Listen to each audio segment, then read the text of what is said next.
RG Kar medical college में महिला doctor के साथ रेप और उसके बाद उसकी हत्या का मामला जो है लगातार देश भर में गर्माता जा रहा है, क्योंकि इस मामले में जितने भी देश भर के रेसिडेंट डॉक्टर्स हैं एकजुट हो गए हैं। देश भर के अलग अलग अस्पतालों में रेसिडेंट डॉक्टर्स जो हैं वो हड़ताल पर चले गए हैं और ऐसी ही तस्वीरें अब राजधानी दिल्ली के अलग अलग अस्पतालों से भी देखने के लिए मिल रही हैं। कल से ही फोडा की जो कॉल थी, federation of resident doctors association, उसकी कॉल पर देश भर के रेसिडेंट डॉक्टर्स एकजुट हुए हैं और इस वक्त जहां हम मौजूद हैं यह है दिल्ली का आरएमएल अस्पताल। यहाँ पर कल से ही डॉक्टर्स जो है रेसिडेंट डॉक्टर्स वो हड़ताल पर है। हाथ में उनके प्ले कार्ड्स हैं। अपनी जो सर्विसेज रेसिडेंट डॉक्टर्स वार्ड्स में, ओपीडी में और ओटीज में देते हैं वो फिलहाल उन्होंने पूरी तरह से बंद कर दिए हैं। सिर्फ रेसिडेंट डॉक्टर्स की तरफ से इमरजेंसी सर्विसेज जो है वो दी जा रही है। सिर्फ इमरजेंसी सर्विसेज जो है उन पर असर नहीं दिख रहा है, लेकिन कल पहला दिन था हड़ताल का और उसके बाद से ही अस्पतालों में मरीजों पर असर होता हुआ इस हड़ताल का दिखा,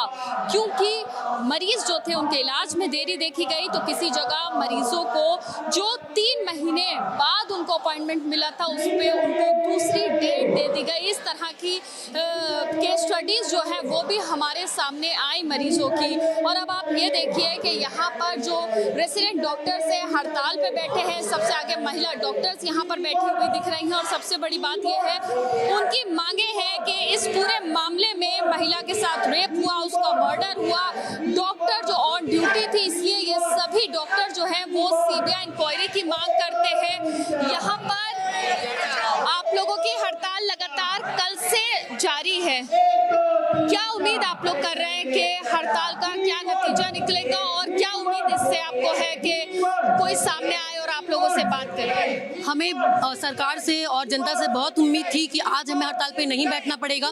हमें लगा था कि कल की जो मीटिंग हुई है उसमें कुछ ठोस परिणाम आएंगे, लेकिन बहुत दुख के साथ कहना पड़ रहा है कि सरकार ने कोई भी ठोस कदम नहीं उठाया। तो इसमें दोषी हम नहीं है, दोषी सरकार है, दोषी अथॉरिटीज है जो हमारी मांगे नहीं सुन रही है। और जनता से अपील है कि वो ऐसे अस्पतालों में इलाज कराने में सेफ क्या महसूस करेंगे जहाँ पे रेप और मर्डर हो रहा है, तो उनको भी हमारा साथ देना चाहिए ताकि जल्द से जल्द हम अपने कार्य पे वापस जा सके। मुझे बताइए, कल स्वास्थ्य मंत्रालय की एक टीम से मुलाकात हुई रेसिडेंट डॉक्टर्स की, क्यों उसमें कोई बातचीत नहीं बन पाई?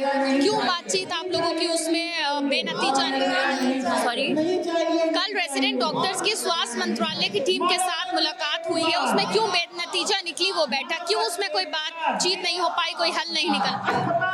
ये एक्चुअली जो मांगे हैं ये बहुत टाइम से उठ रही है, जो सेंट्रल प्रोटेक्शन एक्ट है, क्योंकि ये हर थोड़े थोड़े दिनों में आपने देखा होगा कोई ना कोई न्यूज़ आ जाती है कि किसी डॉक्टर को कहीं पे मार दिया। पिछले साल केरला में एक लेडी डॉक्टर थी, इंटर्न थी, जिसका पुलिस कस्टडी में एक पेशेंट था जिसने वहाँ पे भी मर्डर हुआ था उस लड़की का। ये इट्स अ फिनोमेना जो कि नॉर्मलाइज हो रहा है, तो शुड वी नॉर्मलाइज दिस? मतलब अगर इस बार इसके ऊपर कुछ नहीं हुआ तो ये भी शायद नॉर्मलाइज हो जाएगा। तो दिस इज समथिंग कि जो सरकार को सोचना चाहिए और करना चाहिए इसके बीच में कुछ, क्योंकि ये कुछ हर थोड़े थोड़े टाइम में कुछ ना कुछ ऐसा हो ही रहा है। सेंट्रल प्रोटेक्शन एक्ट आप लोगों के लिए कितना जरूरी अब हो गया है? मैम बहुत ही ज़्यादा ज़रूरी है, क्योंकि आप देखिए इसका एक बहुत ही बड़ा उदाहरण अभी शामिल आया है। हम कहीं बाहर नहीं थे, हम कहीं घूम नहीं रहे थे, हम अपनी ड्यूटी कर रहे थे। That girl she was doing her duty in her hospital में। आप सोच रहे हो इन द प्रीमिसेस जहाँ पे हॉस्पिटल में इतने मरीज होते हैं, इतने पेशेंट्स होते हैं, इतने सारे लोग होते हैं, उसके बीच में ये चीज़ें हुई हैं, तो फिर सिक्योरिटी तो बहुत ही ज़्यादा ज़रूरी है हमारे लिए। नहीं ना हम काम कैसे करेंगे? हमारी ड्यूटी आवर्स ऐसे है कि हमें नाइट में रुकना ही पड़ता है। मुझे बताइए, आप लोग प्रोटेस्ट पर हैं, मरीजों पर इसका असर होता है जब भी डॉक्टर्स हड़ताल पर जाते हैं। जाहिर सी बात है, कल भी हमने देखा कि मरीजों के इलाज में देरी हुई है, उस पर आप लोग क्या सोचते हैं? यहाँ पे सभी इमरजेंसी सेवाएं अभी उपलब्ध है, 24 घंटे उपलब्ध रहती है। हमने इमरजेंसी सेवाएं बिल्कुल भी बंद नहीं करी है।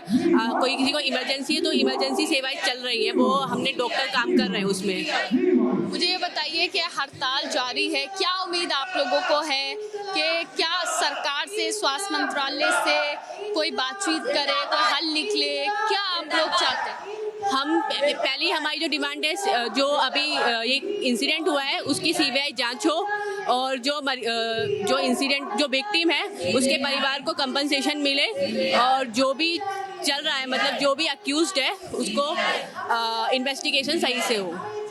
महिला डॉक्टर के लिए क्या कुछ चैलेंजेस होते हैं अस्पताल में ड्यूटी के?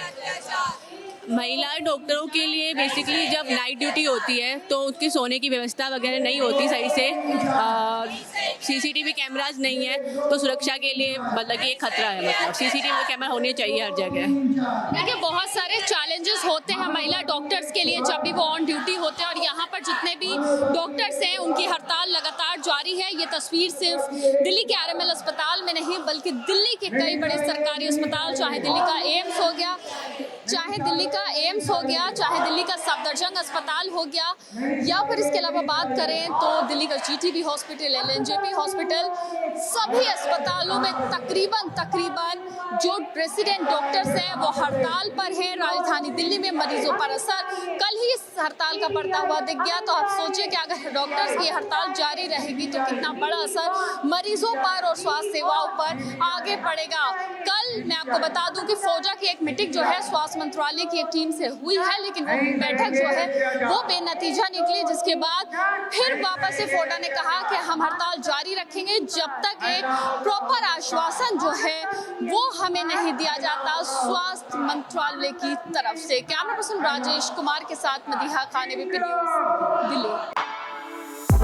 For exclusive and insightful videos, subscribe to our new channel ABP Live Premium.